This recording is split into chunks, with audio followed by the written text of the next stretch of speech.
Hey everyone, welcome back. This is Satya from Java Beam, and in this video you are going to learn about differences between abstract class and interface. So we are going to see what are the differences and which scenario we use abstract and which scenario we go for interface, and what are the restrictions and what are the advantages and what are the signatures and all we are going to see in this demo. Let me start from Eclipse. This is my interface definition. So interface definition we create using an interface keyword, and coming to the abstract class, this is a simple class, but using the keyword abstract it became a abstract keyword. Using the abstract keyword it became an abstract class. So this is how we create abstract class or interface. Yeah. Coming to why we create abstract class or interface.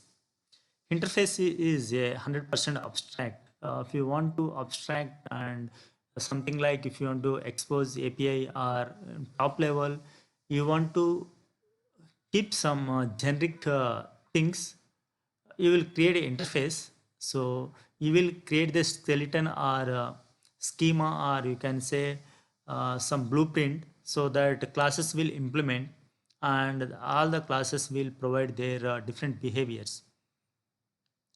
Yeah, the one scenario is if you think all the child classes have different behaviors at that time, in you create an interface and you will provide the uh, just method names signatures.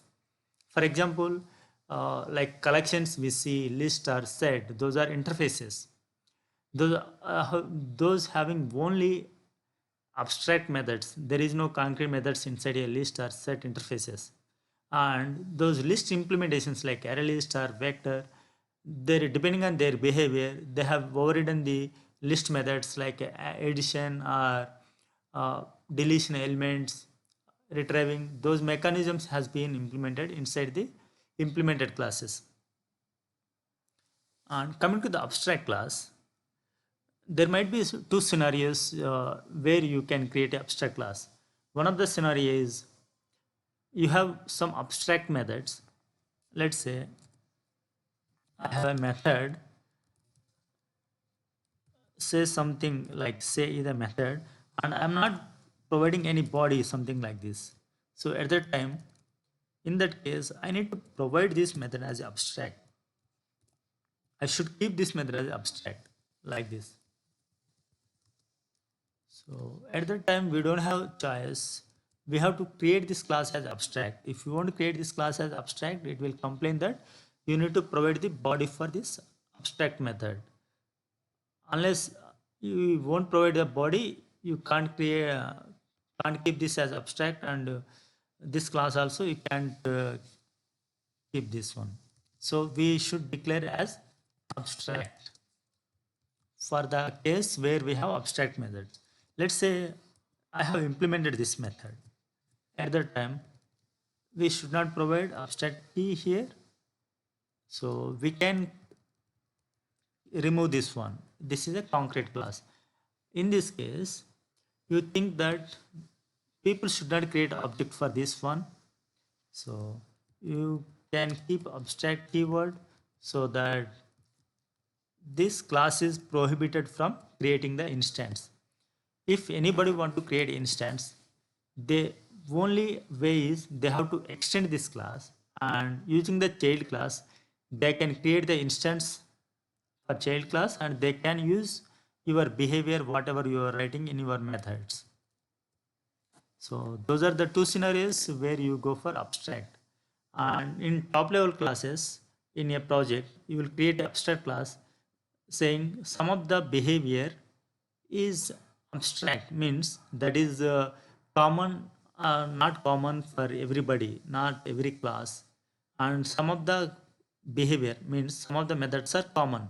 So some of the methods you will implement which are common, so that common functionality will be reused from the abstract class, and remaining which are specific to each class they have declared as abstract methods, so that each subclass will implement that method and they use that methods.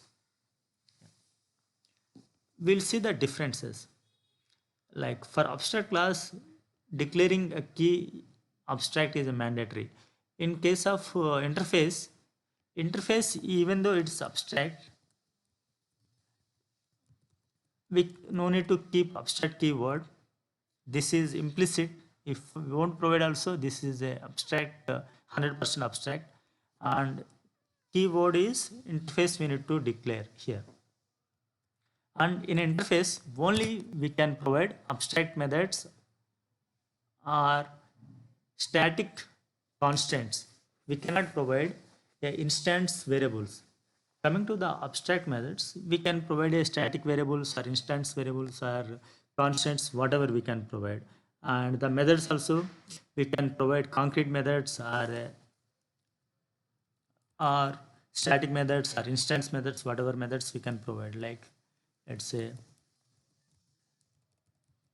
static method I can provide, or instance method I can provide, or I can keep abstract method without providing body. So these are all possible. But interface, I can only give abstract methods and only static constants, which are public static and final values like int id is equal to something. This is a final and static keyword, something like public static final.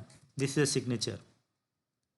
Even though if you won't provide, that is by default static and final and its public value.